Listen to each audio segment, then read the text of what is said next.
Adani group अब NDTV का करीब 29% मालिक बन गया। अडानी ग्रुप अब इनडायरेक्टली एनडीटीवी में करीब 30%। अब तो सुनने को आ रहा है कि मुझे ही चलता करने का इंतजाम कर लिया गया है। अभी व्हाट्सएप पे आया कि मैं फोन कर रहा हूं कि बरखा मैम मेरे लिए कोई नौकरी है। ये हंसने की बात नहीं है। इस देश का महान लोकतंत्र अगर एक पत्रकार को नहीं बर्दाश्त कर सकता तो उसके लिए शर्म की बात है।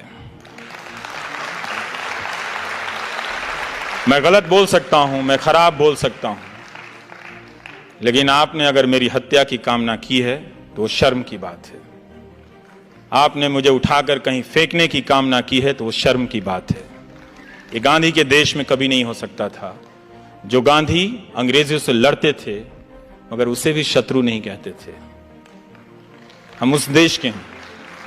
आप मेरा मजाक उड़ा रहे थे उस दिन। वो सबसे शर्मनाक दिन था जब मेरा फोटो तरह तरह से ट्विटर पे बनाकर चलाने लगा। किसी ने टीका लगा दिया, किसी ने गेरुआ लगा दिया। मैं पहनता हूं भाई गेरुआ, तुम पहनाओगे तो थोड़ी पहनूंगा। मैं पहनता हूं, लाखों लोग पहनते हैं गेरुआ इस देश में। क्या आप वो भी एक दिन टीवी चैनल से तय होगा कि सबको गेरुआ पहनना होगा?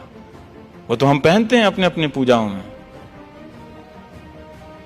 और ये मजाक चल रहा था तो मैं यही सोच रहा था कि क्या एक अदना सा पत्रकार इतना महत्वपूर्ण हो गया कि उसे विस्थापित करने के लिए हुकूमत इतनी चालें चलेंगी? और क्या हम नहीं जानते कि कॉरपोरेट में टेक ओवर कैसे होता है? आपने दुनिया का इतिहास नहीं पढ़ा? और क्या आप हमेशा ये होता रहा है इसीलिए होते रहने देंगे? होते रहने दीजिए। आपको लगता है कि आपको फर्क नहीं पड़ेगा, फर्क आप ही को पड़ेगा। फर्क आप ही को पड़ेगा जब आपकी आवाज पहुंचने के हर रास्ते बंद कर दिए जाएंगे। जवाहरलाल नेहरू ने अमृत बाजार पत्रिका के संपादक को लिखा था कि अखबार आलोचना नहीं करेंगे तो कौन करेगा। मैं यहां इस हॉल में आ रहा था तो किसी ने उसका टेक्स्ट मुझे व्हाट्सएप किया था कि अखबार अगर आलोचना नहीं करेंगे तो सरकार की आलोचना कौन करेगा। सरकार की आलोचना करने पे बधाई मिलनी चाहिए। यह इसलिए महत्वपूर्ण है क्योंकि बाकी लोग नहीं करते हैं। 99% मीडिया एक गोदी मीडिया बन गया है। अब रोना रो रहा है कि जो 1% है वो भी गोदी मीडिया है। कमाल है साहब, कमाल है। सारा मीडिया खरीद के जेब में रख लो और दिन भर प्रोपेगेंडा हिंदू मुस्लिम एजेंडा चलाते रहो और कहो कि गोदी मीडिया दूसरी तरफ भी है। अपने देश को अपनी आंखों से देखिए। वो जो रात को एंकर आते हैं और आपको नेशनलिज्म का आधा पाठ पढ़ाते हैं, उनकी निगाह से मत देखिए। वो आपको इस देश की हकीकत से काट कर ले जा रहे हैं। एक ऐसे देश की दुनिया में जो है ही नहीं। हमारा मुल्क सबसे खूबसूरत मुल्कों में से एक है। कॉरपोरेट हमारा बड़ा कमाल का है। उसने पहले मीडिया को नेताओं के यहां पहुंचाया, नेताओं ने मीडिया को अपने पास रख लिया। अब कॉरपोरेट मीडिया तो खरीद लेता है कई तरह के चैनल, लेकिन बोल वो भी नहीं पा रहा है बेचारा। जीएसटी से परेशान है, उसका धंधा चौपट है, बैंकों के खून निकल रहे हैं, बह रहे हैं, वो घाटे में दबे जा रहे हैं, मरे जा रहे हैं, कोई बोल नहीं रहा है। क्या बात है भाई, तुम भी डर गए? तुम तो बड़े बड़े चैनल खरीद लेते हो। किस लिए खरीदते हो? डरने के लिए? हमने डर में इतना निवेश नहीं देखा। जब डर प्रॉफिटेबल हो जाए तो जनता को सतर्क हो जाना चाहिए, क्योंकि इसमें उसका घाटा है, फायदा 2-4 लोगों का होता है। तो वो डर को प्रॉफिटेबल बिजनेस बना रहे हैं। और यही हो रहा है कि ना कॉरपोरेट बोल पा रहा है, ना जनता की आवाज पहुंच रही है, और लोग सड़कों पर अपने सवालों को लेकर खड़े हैं। शिक्षा मित्र रोज फोन करते हैं कि हम 1.25 लाख की संख्या में, हमारी आवाज कोई नहीं उठाता है। रोज रोते हैं बेचारे। तो नए नए तर्क गढ़े जा रहे हैं, आपकी आंखों में इमेज झोंके जा रहे हैं। मैं उम्मीद कर सकता हूं कि मेरा समय खत्म हो रहा होगा, लेकिन 2-4 बातें यही है कि लोकतंत्र की लड़ाई को आप आउटसोर्स मत कीजिए। गांधी की तरह सत्य के रास्ते पे चली, क्योंकि हमारे देश में सच बोलने का इकोसिस्टम नहीं है। इसे हमें स्वीकार कर लेना चाहिए और इस इकोसिस्टम को हमने नहीं बनने दिया है। जो भी जरा सा चलता है हम उसे पागल घोषित कर देते हैं। जो ईमानदार होता है, कोई कलेक्टर आ गया, वो ऑनेस्टी से काम करता है, उसी के रिश्तेदार बोलेंगे पागल हो गया। ये दुनिया बदल देगा क्या?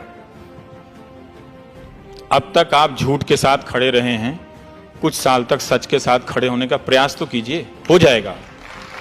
वो राजा हरिश्चंद्र की जो कहानी सुनाई जाती है कि वो बर्बाद हो गए, बने थे सत्यवादी चलने, पूरा परिवार तहस नहस हो गया, अंत में उनके पास कुछ भी नहीं बचा। ये कहानी इस देश में सुनाई जाती है राजा हरिश्चंद्र के लिए की। पता है क्यों? क्योंकि आप हमेशा डरे रहे। और ये कहानी कौन सुनाता है पता है? जो पावर में होता है। गांधी ने ठीक इसका उल्टा किया। गांधी ने सत्य के साथ प्रयोग किया और खुद प्रयोग किया, लेकिन उस सत्य को अधिकांश जनता का हथियार बना दिया। ये लो सत्य। आज सीबीआई और जेल के डर से हमारा अपोजिशन भी नहीं बोलता, और गांधी ने उस सत्य के दम पे लाखों लोगों को, अंग्रेजों की जो डर का सबसे बड़ा कारखाना था, अंग्रेजों का फैक्ट्री थी अब डर की, जेल, उसमें ले आकर भर दिया। गांधी ने कहा अपने भीतर जेल जाओ और अपने भीतर के डर से आजाद हो जाओ। इनके पास टैंक है, तोप है, अफसर हैं, कानून है, सेलुलर जेल है, सब है, लेकिन जिस दिन तुम जेल जाने के डर से आजाद हो जाओगे, बाकी आजादी मिल जाएगी। ये गांधी का सत्य था। गांधी ने इसी सत्य के लिए अपनी जिंदगी दी। वो कहते थे कि सत्य की खोज में क्रोध, स्वार्थ, घृणा आदि विकार स्वभावतः छूटते जाते हैं, अन्यथा सत्य की प्राप्ति असंभव ही हो जाए। सत्य की खोज में सफलता प्राप्त होने पर मनुष्य में प्रेम और घृणा, सुख और दुख आदि के द्वंद्वों से पूर्णतः मुक्त हो जाता है मनुष्य। और वो अपना पैमाना गांधी बनाते रहते हैं। आप देखेंगे कि गांधी अंतिम तक प्रयोग कर रहे हैं। वो हारते हैं। वो अपनी अहिंसा, जब भारत आजाद होता है तो जिस अहिंसा को लेकर वो 30 साल तक प्रयोग करते हैं, वो बिखर जाती है। एक किताब है सुधीर चंद्र की, गांधी एक असंभव संभावना।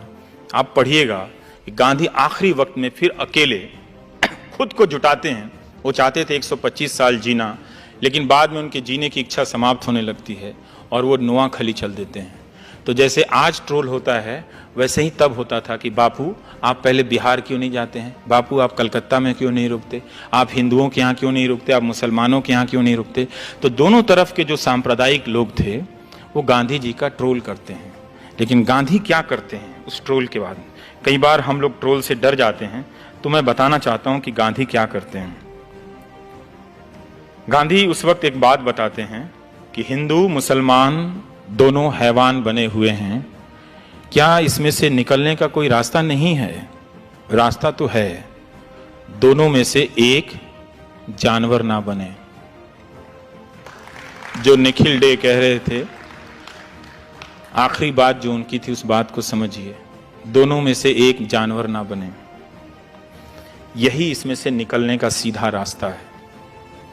ये गांधी ने कहा था।